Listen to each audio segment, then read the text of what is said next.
I felt I needed to do something about Syria. Maybe the first impulse was the fact that I am half Syrian and I'm very little in touch with my heritage due to the fact that my father didn't raise us as Syrians or Arabs in any way. We didn't learn the language. I mean, there was no contact to the country or its culture or anything apart from food. The only thing my father did was cook, and he was a very good cook, so food was ever present. And so that was my connection, which was a strong one.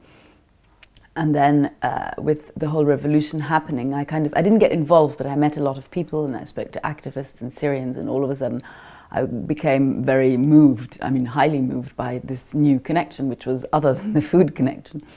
And I thought I need to do something about this. So I knew one thing, I knew I had to, apart from all the interviews I made in Paris with activists and people I met, I knew I had to go on the terrain and speak to people. I wanted to speak to refugees and hear what they have to say and travel. So one of my trips took me to London, and really kind of by a total coincidence of always wanting to meet, I've always wanted to meet David Lann, and I was fortunate enough to meet him, and you know, I just asked him, by the way, do you know anybody who could direct this? I was in the very fortunate position, I thought, to be an actor looking for a director, which happens maybe once in a lifetime. So it was a kind of a perk. David said, yes, I know exactly whom you could work with. And he spoke about Amir and Nizar and gave me his plays to read. And I read them and loved them and thought, okay, this is exactly the right person.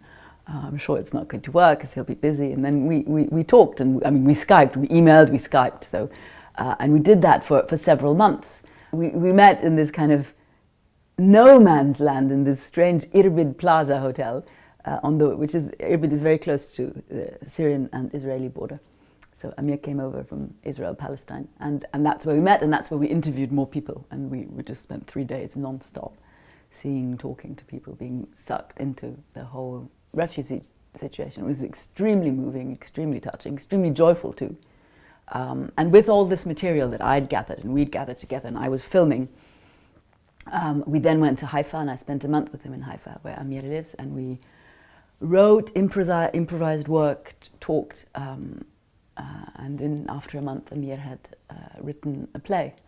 And then I think the Young Vic being a very, very special place, just because it is so vibrant and there's so much going on, and you feel there's so much going on stage, but then there's so much going on outside as well, and people are meeting and talking, and you know, it's a meeting play.